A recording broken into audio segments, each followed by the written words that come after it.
ایک طبقہ جو ہے وہ بھی واویلا نہ کرے، دکھ آ جائے تو دکھ کو برداشت کرے۔ اللہ دکھ پر صبر کرنے پر بھی اجر رکھا ہوا ہے۔ ایک خاتون حضور کی خدمت میں حاضر ہوئی، حضور مرگی کے دورے پڑتے ہیں، تو میرے لیے دعا کرو کہ میں جب گرتی ہوں تو میرا سطر بھی کھل جاتا ہے۔ تو آقا کریم نے فرمایا اگر تو کہے تو میں دعا کر دوں، اور اگر تو صبر کر تو تجھے اللہ جنت عطا فرمائے گا۔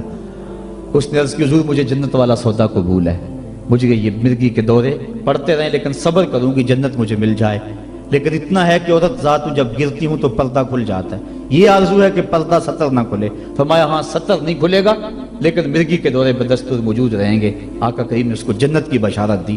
یہ تھے وہ لوگ جن کا اللہ پہ یقین تھا، جنت کے وعدے پہ اطمینان ہے اور جنت کے وعدے پر اپنی بیماری کو قبول کر رہے ہیں۔ ہم تھوڑا سا دکھ جھیلتے ہیں تو واویلا مچا دیتے ہیں۔ قرآن نے دونوں کو جو ہے وہ آئینہ دکھایا اور رستہ بتلایا کہ جو محروم طبقے ہیں، غریب طبقے ہیں، دکھی طبقے ہیں، وہ صبر کا دامن نہ چھوڑیں، وہ اپنی غربت کو تماشا نہ بنائیں، اور دوسری طرف جن کو دولت کی فراوانی دی گئی ہے، جن کو صحت و عافیت دی گئی ہے، وہ اپنی عافیت قدوں میں بیٹھ کے عید کی خوشیاں نہ منائیں، بلکہ وہ ان لوگوں تک پہنچے جو دکھی ہیں، جن کے گھروں کے چراغ بجھے ہوئے ہیں، جن کے گھر کے اندر روشنی نام کی چیز کوئی نہیں، جس کے گھر کے اندر سے ضیائیں اور خوشیاں روٹھ گئی ہیں، وہ ان کی خوشیاں ان کے گھر کی دہلیز تک پہنچانے کی کوشش کریں۔ عرش کا رب بڑا مہربان ہوگا، ان کے اوپر اپنی چھم چھم رحمتوں کا نزول فرمائے گا۔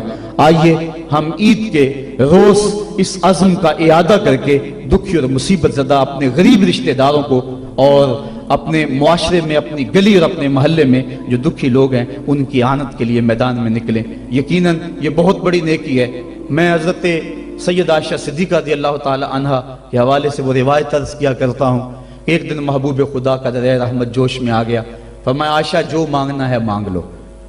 عرض کی حضور اگر اجازت ہو تو میں اپنے باپ سے مشورہ کر لوں۔ کہا جاؤ کر لو۔ سیدنا صدیق اکبر کی خدمت میں حاضر ہوئی اور کہا حضور کا دریا رحمت جوش میں، اور آقا فرمایا عائشہ جو مانگنا ہے مانگ لو، مجھے بتایا جائے میں حضور سے کیا مانگوں، آپ انتخاب فرمائیں۔ تو حضرت ابو بکر صدیق رضی اللہ تعالیٰ عنہ نے فرمایا کہ حضور سے کہنا کہ معراج کی رات قربت خاص میں اللہ نے آپ سے جو خاص باتیں کی تھی ان میں سے ایک بات بتا دیں، یہ میری ڈیمانڈ ہے، یہی میری چاہت ہے، آج یہ میں آپ سے طلب کرنا چاہتی ہوں۔ حضرت ام المومنین حاضر ہوئی۔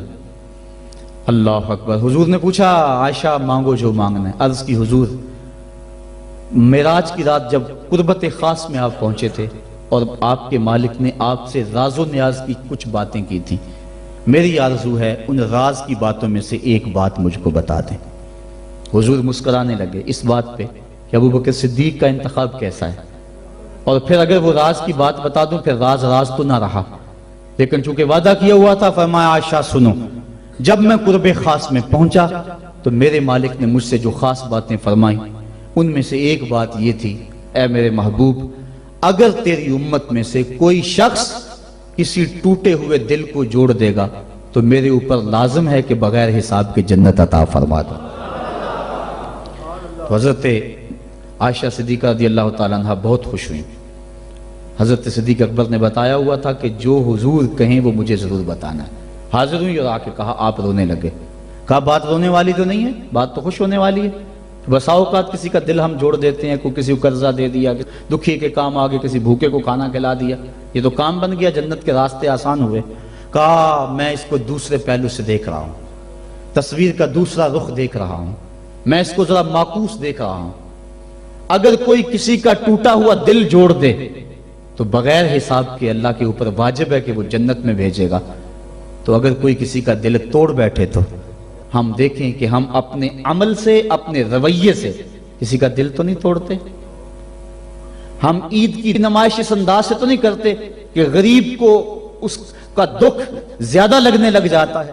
وہ کسی مفکر نے کہا تھا نا کہ آپ اپنی آسائش نہ چھوڑیں، نمائش چھوڑ دیں تو غریبوں کے دکھ ختم ہو جائیں، لیکن ہم نے کبھی اس نقطہ نظر سے نہیں سوچا۔ آئیے ہم معاشرے کی اس اونچ نیچ کو ختم کرنے کے لیے عملی طور پہ کوشش کریں۔ یہ ایک اہم پیغام تھا، میں آپ تک پہنچانا چاہتا تھا۔ اس پیغام کو لے لیں، پلے باندھ لیں اور اس کو گلی گلی پہنچانے کی کوشش کریں اور معاشرے کے دکھ بانٹیں، یہی بہت بڑی نیکی ہے۔ اللہ مجھے آپ کو توفیق عمل عطا فرمائے کہ ہم اللہ کے بتائے ہوئے دین کے مطابق اور قرآن کے بتائے ہوئے راستے کے مطابق زندگی گزاریں۔ ایک دیہاتی آیا، اس نے کہا حضور میں آپ کو اللہ کا رسول تب مانوں گا کہ یہ سامنے کھجوروں کا پکا ہوا خوشہ آپ کی گواہی دے۔ فرمایا تب تو مان جائے گا؟ اس نے کہا انکار کی گنجائش ہی نہیں۔ تو حضور نے اشارہ کیا تو وہ کھجور کا پکا ہوا خوشہ ٹوٹ کے حضور کے قدموں میں آ گیا، تو اس کے لبوں پہ کلمہ جاری ہو گیا۔ اب وہ ٹوٹی ہوئی کھجوریں جو معجزے سے حضور نے توڑی تھیں اس صحابی کی جھولی میں ڈال دیتے یا صحابہ کو بانٹ دیتے، وہ فخر کرتے ہم نے حضور کے ہاتھوں سے یوں توڑی ہوئی کھجوریں کھائی ہیں۔ یہ بڑی بات ہوتی، اعزاز ہوتا، لیکن حضور جانتے تھے قرب قیامت میں کمانوں سے نکلے ہوئے تیروں کے رخ موڑ دیے جائیں گے۔ اللہ اکبر۔ تو حضور علیہ الصلوۃ والسلام نے کہا کہ مان لیا؟ اس نے کہا جی میں مان گیا۔ کوئی یہ بھی کہہ سکتا تھا کہ ہوا کا تیز جھونکا آیا اور اتفاق ایسا ہو گیا جس آج کل لوگ بات کرتے تو وہ ٹوٹ کے گر گیا۔ تو حضور نے اس کھجور کے گچھے سے مخاطب ہو کے کہا تجھے جس کام کے لیے بلایا تھا وہ ہو گیا، اب واپس جا کے جڑ بھی جا۔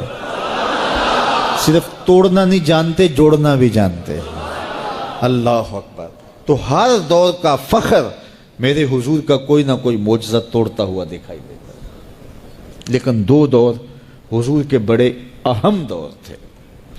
ایک جب حضور تشریف لائے تو یہ زبان و بیان کے عروج کا دور تھا، تو سب سے بڑا معجزہ قرآن دیا گیا، اور دوسرا میرے حضور کا اہم ترین دور قرب قیامت کا ہے، اور قرب قیامت میں انسانی عروج کی کہانیاں سننے میں آنی تھی، اور سائنس کا ارتقاء ہونا تھا، اور لوگوں نے اپالو 11 کے ذریعے چاند پر جانے کی بات کرنی تھی۔ اللہ کے محبوب کو دوسرا بڑا معجزہ معراج دیا گیا کہ سائنسدان الٹی چھلانگیں بھی لگاتے رہیں، میرے محبوب کے وہاں قدم پہنچیں گے جہاں کسی کا خیال بھی نہیں پہنچ سکتا، جہاں کسی کا تصور بھی نہیں پہنچ سکتا، وہاں میرے حضور کے قدم پہنچے۔ باقی رہی بات چاند پہ جانے کی، تو لوگ چاند پہ جا کے فخر کرتے ہیں، میرے حضور تو چاند کو قدموں میں بلا کر بھی فخر نہیں کرتے۔ چاند پر پہنچ جانا حقیقت صحیح، چاند قدموں میں لانا بڑی بات ہے۔ اور دوسری بات، لوگ چاند پہ گئے تو انسانیت کے لیے کیا لائے؟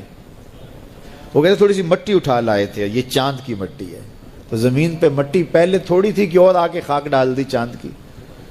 آج چاند پہ گئے بھی تو انسانیت کے لیے کیا لائے، اور حضور گئے تو امت کی بخشش کا مجدہ جاں فضا لے کے آئے۔